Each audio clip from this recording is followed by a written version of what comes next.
एक जमाने का जिक्र है जब गर्मियां चल रही थीं। जंगल में रहने वाले तमाम जानवर, परिंदे और कीड़े गर्मियों के मजे ले रहे थे और उन्हें खाना ढूंढने में भी कोई मुश्किल नहीं हो रही थी।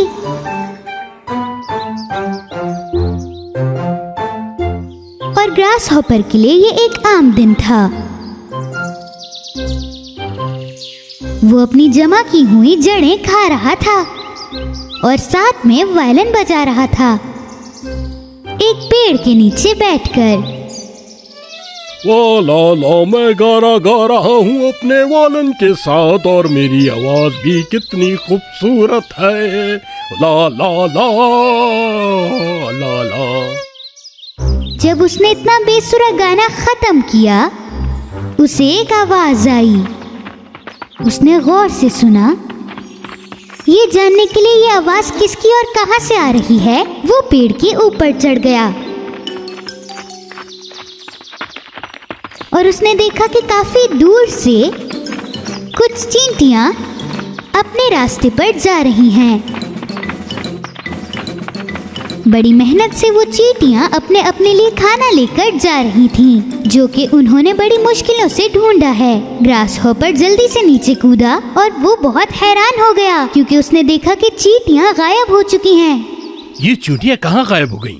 वो तो हमेशा काम करती रहती हैं। और उसी वक्त उसने देखा कि एक चींटी उसके पास आ रही है। वो चींटी अपने से भी बड़ा खाना लेकर जा रही थी।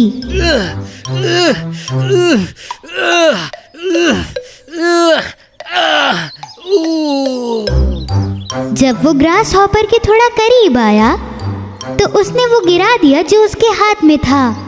उसको थोड़े आराम की जरूरत थी।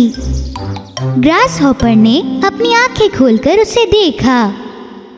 तुम इसे कहीं लेकर जा रही हो इस टाइम? तुम जानते हो इस तरह तुम्हें लेकर जाने में बड़ा हादसा भी हो सकता है। नहीं। मैं पूछ सकता हूँ ये तुम क्यों कर रहे हो? हम इस सामान को जमा कर रहे हैं। अरे बेवकूफ, इस तरह तो तुम्हें बहुत चक्कर लगाने पड़ेंगे। हम ये सामान सर्दियों के लिए जमा कर रहे हैं। सर्दियों के लिए सामान अभी से जमा कर रहे हो? क्यों भाई, क्या वजह है? आराम करो, अभी तो सर्दियां बहुत दूर हैं। एंजॉय करो, बहुत टाइम है अभी। हमारी छोड़ो, तुम अपनी बताओ, तुम क्या करोगे? मैं कमाल का बंदा हूँ, कुछ भी कर लूंगा, तुम बेफिक्र रहो। तुम तो हमेशा आराम करते रहते हो, मैं तो खाने के लिए मेहनत कर रहा हूँ। मैं इतना सब कुछ नहीं सोचता और वैसे भी गर्मियों में मैं कुछ ज्यादा ही आराम करना चाहता हूँ। उस चीते ने उसकी बातों पर जरा सा भी ध्यान नहीं दिया और उसने अपना खाना एक दफा फिर उठाने की कोशिश की। ये मैं अकेला नहीं उठा सकता, क्या तुम उसको उठाने में मेरी मदद करोगे? एक सिंगर और आर्टिस्ट को ऐसे काम नहीं करना चाहिए भाई।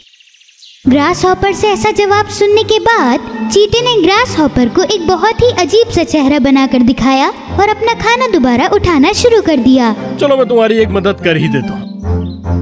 ग्रास हॉपर ने उसको उसका खाना उठाकर दिया और उसको उसकी कमर पर रखा। चीते ने उसको शुक्रिया कहा और वो अपने रास्ते चला गया। किस किस तरह के बेवकूफ लोग हैं। ग्रास हॉपर वापस पेड़ के नीचे आया। उसने थोड़ा सा खाना खाया और दोबारा गाना शुरू कर दिया। वाह वाह वाह, कितना प्यारा दिन है और मैं गाना गा रहा हूँ अपने वॉयलिन के साथ। मेरी आवाज तो देखो कितनी प्यारी है। और उसी वक्त एक गिलहरी अपने पेड़ से बाहर आई।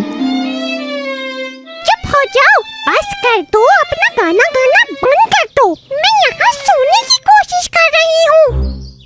अचानक से ग्रास हॉपर ने अपना गाना रोक दिया। उसने गिलहरी को देखा, अपना वायलिन उठाया और वहाँ से चला गया। इन जाहिलों को क्या पता एक आर्टिस्ट की क्या इज्जत होती है। जब तक गर्मियों के दिन रहे, वो चींटियां अपना खाना ढूंढती रहीं। दूसरी तरफ ग्रास हॉपर अपना खाना खाता रहा, गाता रहा, घूमता रहा और खेलता रहा। आखिरकार सर्दियों के दिन आन पहुंचे। एक दिन जब चींटियां जागी तो उन्होंने बाहर की तरफ देखा और उन्होंने देखा कि सब कुछ बर्फ से ढक चुका है। सारी चींटियां जंगल में रहने वाले तमाम जानवरों के बारे में सोचने लगीं और वो बहुत भूखे भी थे। दूसरी तरफ ग्रास हॉपर, जो कि बर्फ से बहुत तंग आ चुका था क्योंकि उसने बहुत दिनों से खाना नहीं खाया था, वो कांप रहा था, अपनी सारी ताकत खो बैठा था और अब वायलिन भी नहीं बजा पा रहा था। अपनी सारी ताकत लगाकर वो बर्फ को हटा रहा था। अचानक उसको गर्मियों के दिन याद आ गए। कितने प्यारे दिन थे कि मुझे भी खाना जमा कर लेना चाहिए था। मैंने उनकी बात नहीं मानी, वो लोग बिल्कुल सही थे। और उसी वक्त उसको चींटियों के बारे में याद आया। उन्होंने बहुत सारा खाना अपने घरों में रखा था। फिर उसने सोचा कि ये आइडिया अच्छा नहीं है, क्योंकि गर्मियों में उसने एक चींटे का मजाक उड़ाया था। क्या वो अब उसकी मदद करेंगे?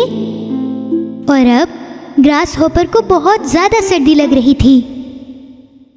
ये वक्त बहादुरी दिखाने का नहीं, मुझे कुछ करना होगा अपनी जिंदगी बचाने के लिए।